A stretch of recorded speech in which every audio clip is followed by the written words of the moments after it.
I knew something was off the second I stepped into the lobby of Apex Equities in downtown Austin and the receptionist wouldn't meet my eyes. And I mean, wouldn't like her pupils were magnetically glued to a crack in the marble floor. I hadn't even set my purse down when an Outlook ping hit my phone. Urgent performance review, 9:15 a.m. ConF RM9B. Subject line, all caps, no body, no signature. Cute. Let me set the stage here. I had just wrapped 12 consecutive quarters of growth. 12. We landed the Vanguard account 3 weeks prior, projected $28 million in revenue over the next 3 years. I built that deal from a damn napkin sketch on a United flight. But now suddenly I'm getting ghost texted into a last-minute meeting like I'm about to be scolded for stealing someone's yogurt. When you've worked in corporate finance this long, you develop a sixth sense, a psychic tickle in your spine when the vultures start circling, and my spine was screaming. Beatrice's door was cracked when I passed it. She was whispering to someone with that fake sympathy lilt she uses when she fires interns. The same one she used when she told Sarah from accounting that her role had evolved beyond her scope. Which is corporate, for we gave your job to a 22-year-old with a ring light and a stepdad on the board. Anyway, I took the long way to the meeting room, not out of fear, just strategy. Gave myself time to breathe, scanned the halls, and clock who was avoiding me. A few guilty heads turned. One guy I'd mentored for 5 years literally ducked into the coffee room. And that's when I knew it was happening. I slipped into my office open drawer, my original contract. 8 pages of legalese, 3 of which I'd renegotiated after Q4 last year.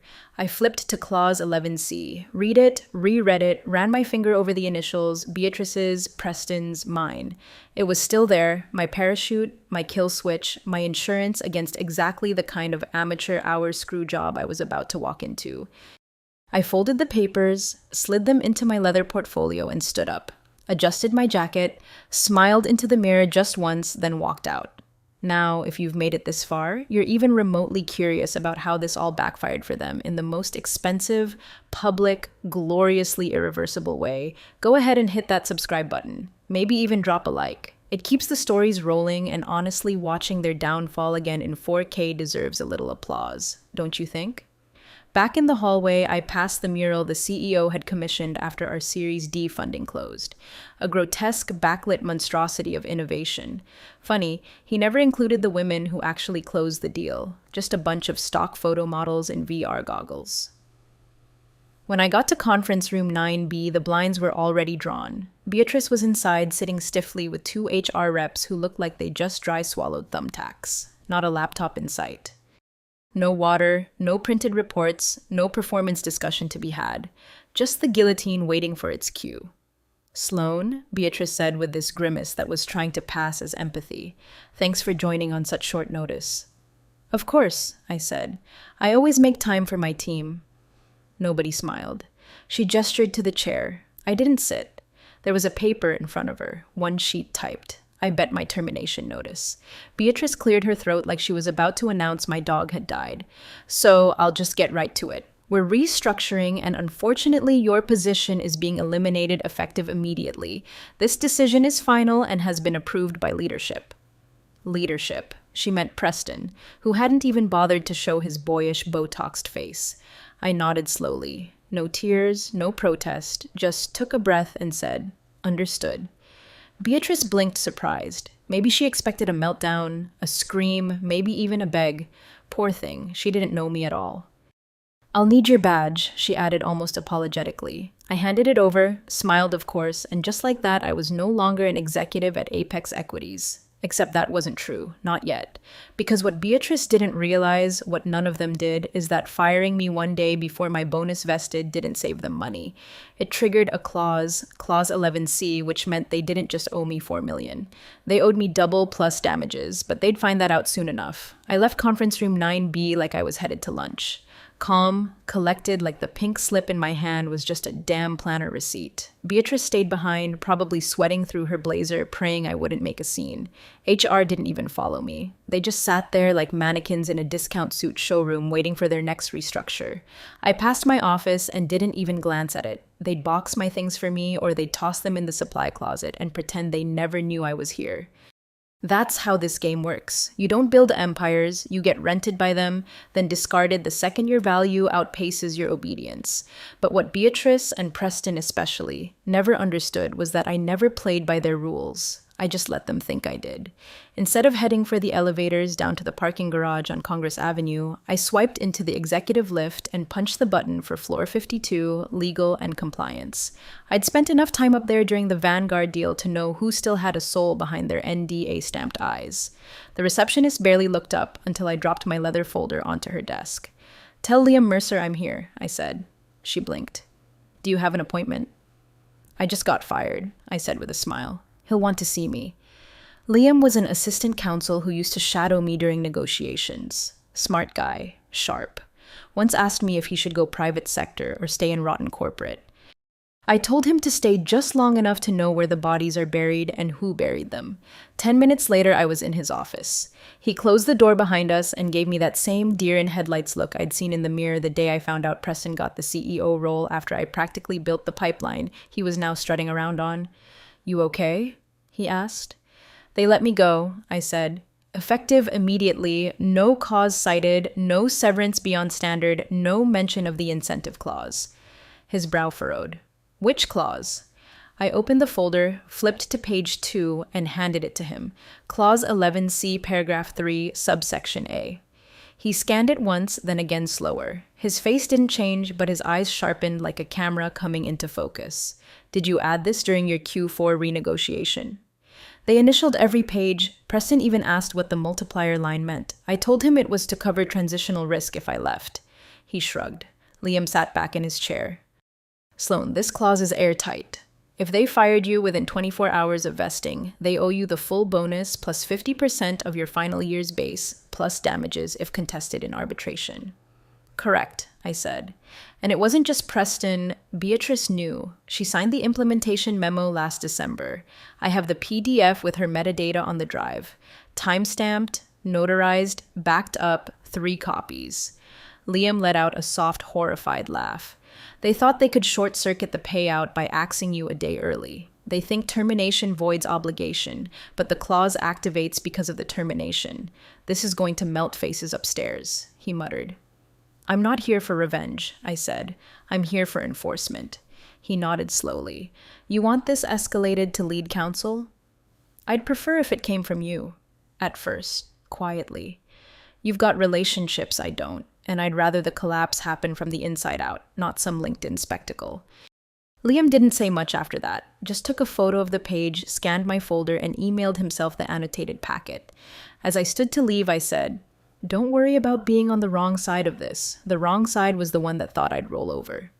Outside his office, I didn't head to the garage. Not yet. I needed to make one more stop. I passed by the pantry on 43, saw 2 interns whispering over iced coffees, eyes wide like they'd seen a ghost. Word travels fast when the queen gets guillotined. Back in the elevator, I looked at my reflection in the steel, smoothed my hair, adjusted my collar, took a breath. They thought they'd buried me, but I wasn't dead. I was loaded, armed with paper and their signatures. And in less than 24 hours, those signatures were going to cost them more than they ever made pretending to be smarter than me. Legal floor always smelled like printer toner and burnt ambition, like dreams laminated and filed away next to compliance manuals nobody reads until they're subpoenaed. I walked past the framed photos of past general counsels, all square-jawed men with glassy eyes and $1,000 suits, and found Chloe sitting exactly where I hoped she'd be, hunched over her monitor in a cubicle too small for the amount of institutional knowledge she carried.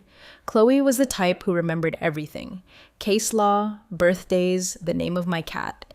She was also the first intern I ever mentored, back when she still used sticky notes instead of citation software and believed HR actually protected employees.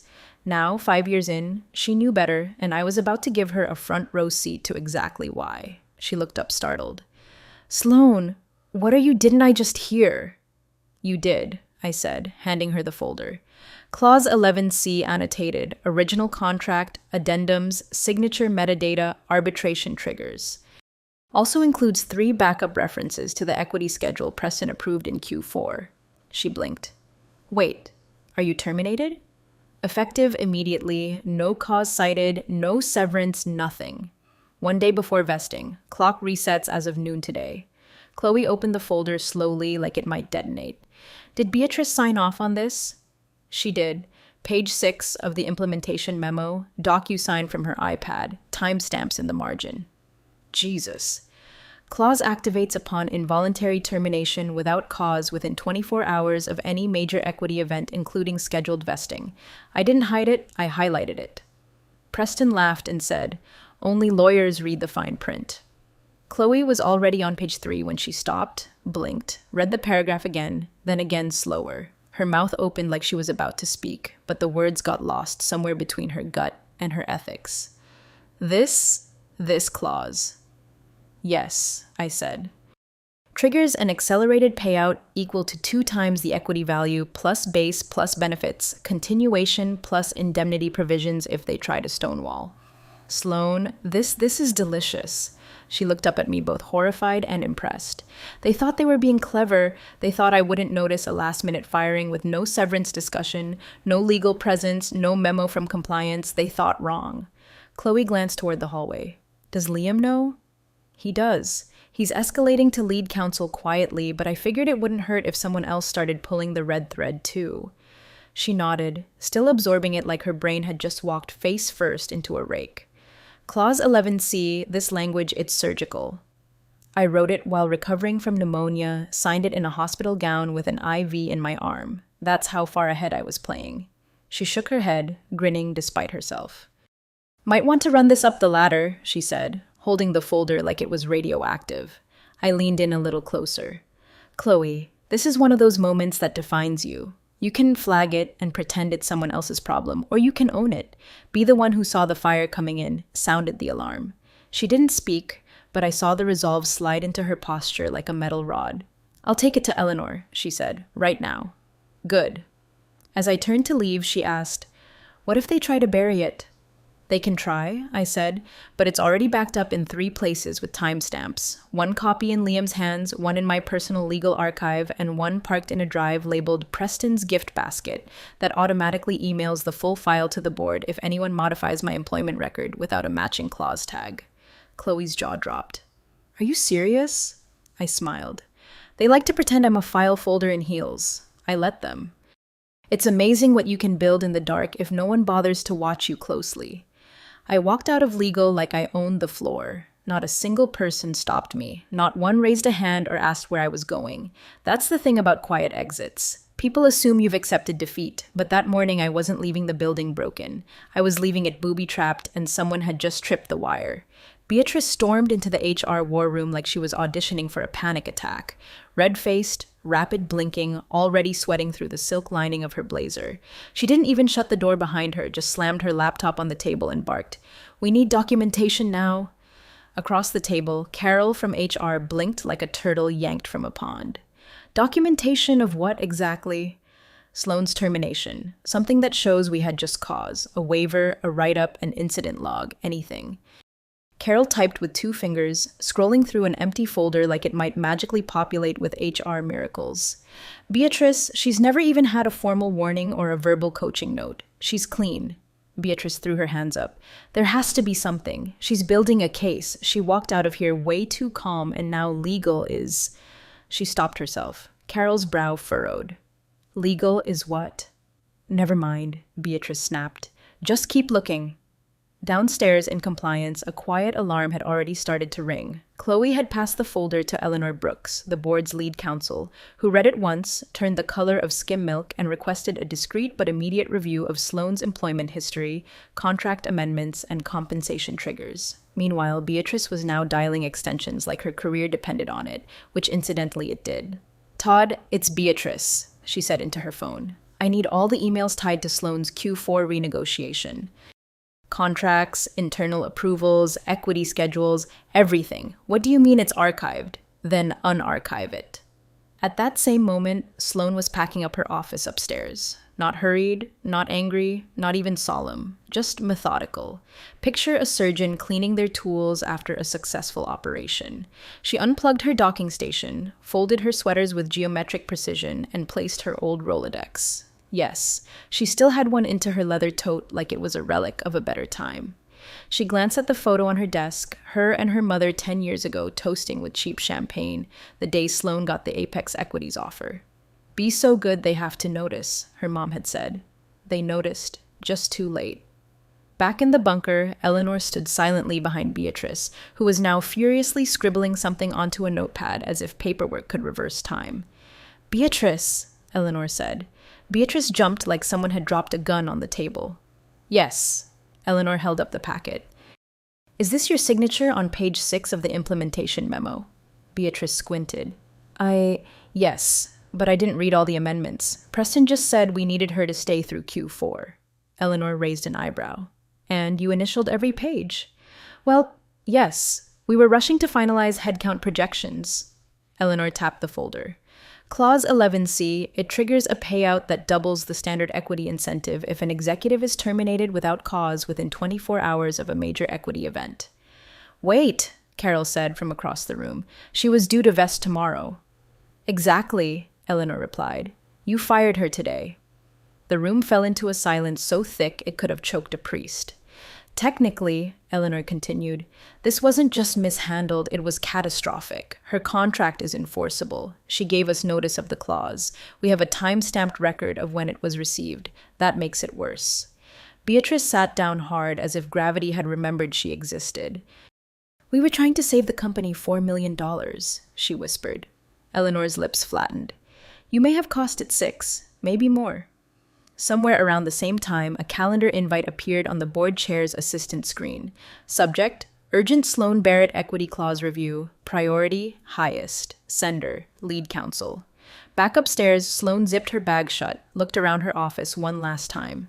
It looked smaller now, like the walls had caved in slightly, like the space knew it had lost something it couldn't replace.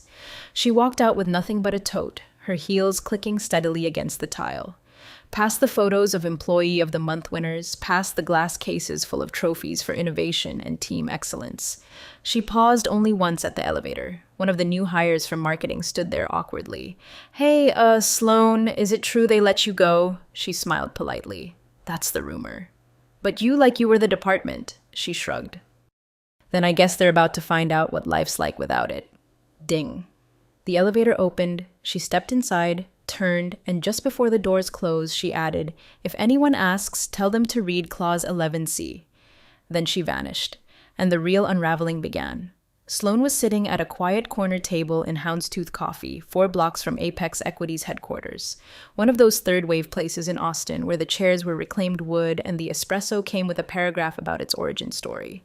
She wasn't there for ambiance. She was there for the Wi-Fi, the line of sight to the front door, and the peace of watching rich tech guys panic through Bluetooth headsets. She sipped slowly, checked her phone, and there it was. From Eleanor Brooks, lead board counsel. Subject, Clause 11C acknowledged. Time, 10:41 a.m. Sloan, we are currently reviewing your termination file and contract Clause 11C. Your annotated documentation has been received. Timestamp confirms delivery. Will advise shortly. No apology, no flattery, just cold, clipped legalese, the kind that meant they'd realized she hadn't been bluffing. She smiled, then opened her encrypted backup app. 3 versions of her contract sat as pristine as the day they were scanned. Every page annotated, every signature clean, every single initial from Preston, Beatrice, and 2 members of the compensation committee logged, time-stamped, and filed complete with location metadata. She even had a screen recording of the Zoom meeting where the final equity plan was approved, complete with Preston sipping rosé and saying, yeah, whatever legal wants, just get her to stay through year-end. Across town, on the 44th floor of Apex HQ, Eleanor slid the packet across the glossy conference room table with the kind of gentleness you use to handle unexploded ordnance. Preston picked it up lazily like a man swatting away a housefly. This again, he muttered. She's bluffing. She's not bluffing, Eleanor said flatly. She's executing. Beatrice was in the corner, arms folded so tightly her fingers were turning purple. But if we already fired her? You didn't void the bonus, Eleanor interrupted. You activated it. The clause explicitly states that termination without documented cause within 24 hours of a scheduled equity vest triggers accelerated payout terms. Preston blinked. We did that before it vested. That's the point. Eleanor tapped the packet. You did it within the 24-hour trigger window. The clause doesn't just cover the moment of vesting, it protects against any last-second maneuvering, and you initialed that language yourself. Page 4, lower right corner, timestamp 12:43 p.m. February 19th during your Q4 board session. Preston's face dropped half an inch. No one reads that stuff. I thought legal was just being thorough. Eleanor didn't even blink. We were. He flipped to the page, scanned it, and visibly flinched. Jesus. She also submitted her full termination file to Liam Mercer and Chloe Hayes within 90 minutes of leaving the building. She has a digital trail that shows she notified 3 internal channels before your department even uploaded her exit memo. Beatrice let out a choked laugh. She was planning this. Eleanor looked at her, eyebrows raised. She was planning not to be robbed. Big difference. Back at the coffee shop, Sloane leaned back in her chair. It was that rare electric feeling of vindication, but still wrapped in silence. The moment right before the world admits you were right. The pause before the storm understands it's about to rain in the wrong direction. Her phone buzzed again from Chloe Hayes. Subject, FYI clause language circulating. Time, 11:07 a.m. Eleanor has forwarded your clause file to the Compensation Committee and External Counsel. Things are moving quickly. Not everyone is happy. Stay alert. Sloane tapped out a simple reply. Understood. Let me know if they attempt to amend anything retroactively. I have version history on every doc. Then she closed her email, opened a crossword puzzle app, got to work on a 7-letter word for poetic justice. Inside Apex Equities, Preston was pacing now. So, what's the damage? Eleanor flipped through her notes. Standard payout was $4 million. Clause 11C adds a multiplier based on remaining unvested equity plus a penalty for premature termination without cause, plus damages if she seeks arbitration. Ballpark it, he snapped. 6.5, she said, eyes cold, assuming she doesn't push for more. Preston turned to Beatrice. You said this would save us money. Beatrice's voice was barely above a whisper. It was supposed to. They sat in silence. Then Preston muttered, Fine. Offer her a severance package, something clean, half of it NDA, whatever it takes. Eleanor didn't move. She already turned it down. What do you mean? She never asked for a settlement, Eleanor said. She didn't even ask for mediation. She just submitted the clause, the timestamps, and the chain of signatures. Beatrice swallowed hard. Then what the hell does she want? And that was the question, wasn't it? Because Sloane hadn't asked for anything, which meant she already knew she didn't have to. The door to the executive conference room slammed shut like a coffin lid. Inside, the temperature dropped 10 degrees and not from the air conditioning. Eleanor Brooks, the company's lead counsel, stood at the head of the table, eyes sharp, jaw locked. She wasn't wearing her usual courtroom smile or corporate charm lipstick. She was wearing war paint, subtle but unmistakable. Preston, Beatrice, and the full compensation committee were already seated, water untouched, notepads unopened. The silence was thick enough to stir with a fork. Let's get one thing straight, Eleanor began, pulling a stack of printed documents from a leather folio and slapping them down like evidence in a criminal trial. This isn't a miscommunication. It's not an HR oversight. This is a ticking liability with a lit fuse we lit ourselves. Preston leaned back, trying to play it cool. Look, we know she's making noise, but she's bluffing. She's always been dramatic. She's not bluffing, Eleanor snapped louder than anyone expected. And this isn't drama, this is contractual suicide. She opened the folder and pulled out a single page, sliding it across the table to Beatrice. Page 6 of the Q4 amendment, your signature. Beatrice didn't even look. I didn't read every line. You initialed every line, Eleanor cut in, and so did Preston. You both signed off on Clause 11C, including the activation multiplier language, the vesting window clause, and the constructive termination trigger. Constructive termination? Preston repeated, brow furrowed. Means you fired her under circumstances designed to avoid paying her a contractual obligation, Eleanor explained, which in the eyes of the law is the same as firing her because of that obligation. Beatrice paled. But we fired her for restructuring. We didn't mention the bonus. That's precisely the problem, Eleanor said.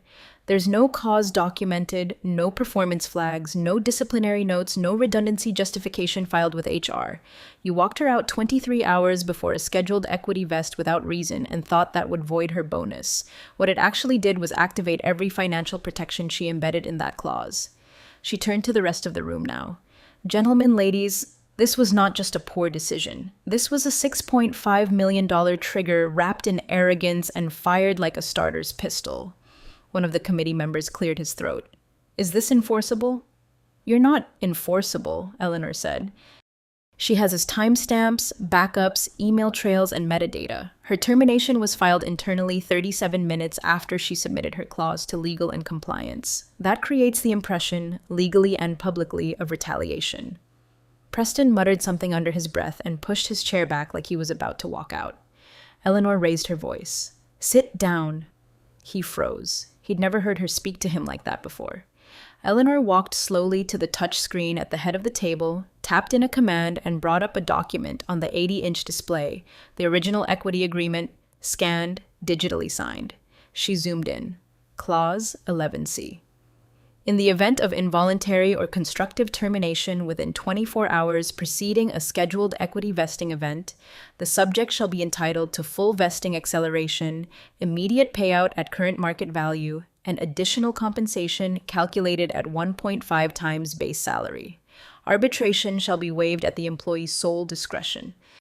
A silence fell so loud it roared. Who the hell approved that clause? Someone whispered. Eleanor tapped again. A signature line filled the screen. Board Chair Arthur Langdon. The room let out a collective groan. Preston's eyes went wide. Wait, Arthur signed that? He did, Eleanor said. Back in 2019, before we'd closed Series B, Sloan wrote the clause as retention insurance. Arthur agreed it was fair given her role in structuring our early compliance infrastructure. It sat untouched for 3 years, and now it's about to cost us the GDP of a small nation. Beatrice, barely above a whisper, why didn't we catch it? Eleanor's voice dropped to a deadly calm. Because you never read the fine print. You were too focused on headlines and handshakes. Meanwhile, Sloan was writing her escape plan in plain sight, in ink with your initials. The committee shifted uneasily. Someone finally dared to ask, is there a fix? Eleanor shook her head. No clean one. If we try to settle now, it'll signal guilt. If we go to court, we'll lose. If we stall, she can escalate to the board. If we try to retroactively justify the firing, she's got version control data on every document, including yours, Preston. Locked in her personal legal archive, she's been 10 steps ahead since the moment she handed you her badge. Preston slumped back in his chair. What does she want? Eleanor stared at him. She doesn't want anything. That's the part you still don't get. She doesn't need anything. She already won. The call came in just after noon while Sloan was sitting alone in the rooftop garden of her condo building overlooking Lady Bird Lake. Her phone buzzed once, then again. She didn't recognize the number. She knew who it was before she even touched the screen. There was a specific flavor of corporate panic that only came from the upper echelons, the kind that vibrated through glass and steel and bonus structures. She answered on the second ring, calm as ever. Sloan Barrett, she said, sipping her tea. Sloan, the voice said, cool and composed but just slightly frayed around the edges. It's Clayton Pierce from the board. She smiled faintly. Clayton had once offered her a position at a rival firm, directly, discreetly, and with enough zeros to make her pause. He'd always had a decent radar for where the real power lived in a company, and she suspected that's exactly what prompted this call. Clayton, she said warmly, to what do I owe the pleasure? I'll get to it, he said. Did you intend to trigger Clause 11C? She didn't even blink. They terminated me. I just made sure I left a paper trail. A silence, thick and thoughtful. She let it hang. I've read the clause, he said finally. The annotations, your timestamps. Frankly, it's one of the cleanest risk shields I've ever seen embedded in an incentive package. I had good mentors, she said. Some of them on your board. He chuckled under his breath. Not joy, admiration edged with dread. Preston still insisting it was an oversight. I'm sure he is. Beatrice is claiming she never understood the multiplier. She understood enough to sign it twice and push it through without review, Sloan replied. That memo she sent on December 14th, I flagged the language in bold, underlined. Her initials are on the margin, time-stamped, metadata intact. Christ, Clayton muttered. Another pause, then a different voice entered the background, muffled but urgent. Clayton, she didn't just trigger the payout. There's a secondary multiplier tied to the equity value ratio. Just recalculated it. Sloan waited, listening to the scramble like it was a symphony. 6.4 million paid to me, the voice said. Possibly more, depending on the market value recalibration at the time of termination. Clayton came back on. Our CFO just confirmed what legal was afraid of. Because of the clause's reference to unvested equity and the 1.5 times multiplier, your payout is actually above 6 million. Sloan didn't respond immediately. She was watching a grackle pace along the railing like it was conducting a board meeting of its own. Clayton, she said calmly, you're not calling to debate the payout, you're calling to assess the fallout. I'm calling, he admitted, because Beatrice is about to be thrown to the wolves and Preston is pretending he can't hear the howling. Eleanor wants to settle, but you haven't made a move, no counter offer, no statement, no lawyer. Why? Sloan leaned back in her chair. Because I don't need to. I played this by the book. I wrote the book. They just forgot I never stopped editing it. Clayton exhaled long and low. They'll ask for arbitration. They can request it, she replied. The clause gives me sole discretion to decline litigation. She shrugged. They'll lose. The documentation's airtight and they know it. That's why Eleanor hasn't reached out directly. She's buying time hoping I flinch. You won't, he said quietly. I haven't yet. Soft laugh. You know, Sloan, you always struck me as too composed for this business, too methodical. But watching this unfold, I realize now that you weren't calm because you lacked fire. You were calm because you knew where every fuse was buried. That's why they hired me, she said, and why they shouldn't have fired me. The line went quiet for a moment, then Clayton said, I assume you'll be getting counsel involved eventually. I already did, she said, 3 years ago, and I wrote Clause 11C. Click. End call. She didn't smirk, she didn't gloat, she simply looked up at the Texas sky and watched the clouds pass overhead. 6 million was never the point, not really. The point was they built an empire on her spine and thought they could kick it out from under themselves without consequences. But Sloan wasn't angry, she was precise. And precision always finds its target. The executive suite was dead silent, unnaturally so. Kind of silence you only get after the last champagne bottle's been emptied and someone finally notices the floor is on fire. Everyone had been summoned. No agenda, no coffee. Just a hastily booked leadership sync that smelled more like a trial than a meeting. Preston sat at the head of the table, jaw tight, arms crossed like a teenager sent to detention. Beatrice sat to his left, visibly trembling. Legal pad in front of her with nothing written but the word defensible in 5 different styles of handwriting. The CFO was ghost pale. The head of HR looked like she was rethinking every career choice she'd made since college. And the only person moving with purpose was Eleanor Brooks, lead counsel and currently the only adult in the room. She dropped the packet on the table like a gavel. You've all read Clause 11C, she began. But allow me to read it aloud one final time so there is no further misunderstanding about what has just occurred. She didn't wait for permission. In the event of involuntary or constructive termination within 24 hours preceding a scheduled equity vesting event, the subject shall be entitled to full equity acceleration, compensation equivalent to 1.5 times base salary, and associated damages as calculated under the pre-approved performance incentive plan. Employer waives arbitration in the case of demonstrable bad faith dismissal. She closed the file, slowly removed her glasses, and turned to Preston like a firing squad lining up its first shot. Preston, her voice was low and cracking. Please tell me you paid her. Preston blinked. Excuse me? Eleanor stood straighter. Tell me right now that you issued her the bonus before the termination went through. He shifted in his seat. We terminated her before it vested. That was the point. The room went still. Jesus Christ, Eleanor whispered. I mean, he added, palms up. If we fire her before the bonus vests, we don't have to pay it. That's how these things work. Everyone knows that. No, Eleanor snapped, loud enough to make Beatrice flinch. That's how you think it works. That clause wasn't written to avoid payment. It was written to protect the employee from exactly that kind of maneuver. The CFO looked up now, eyes haunted. You've already received a notice of intention to collect damages. It came through 2 hours ago. Her counsel submitted a certified statement with backup files, timestamps, internal emails, everything. Preston scoffed. So what? We counter, negotiate, offer half. No, Eleanor said. You don't negotiate with someone holding a loaded contract and a detonator in the other hand.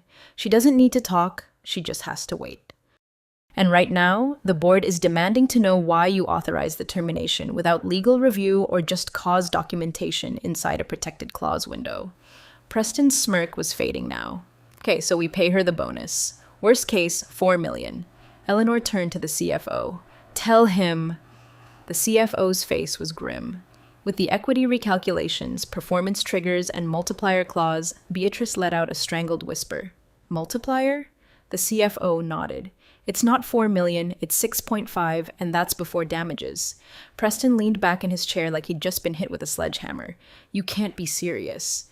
She even submitted the meeting transcript from the Q4 session where you dismissed her clause concerns on record, Eleanor added. We're talking about a paper trail that might as well be written in blood.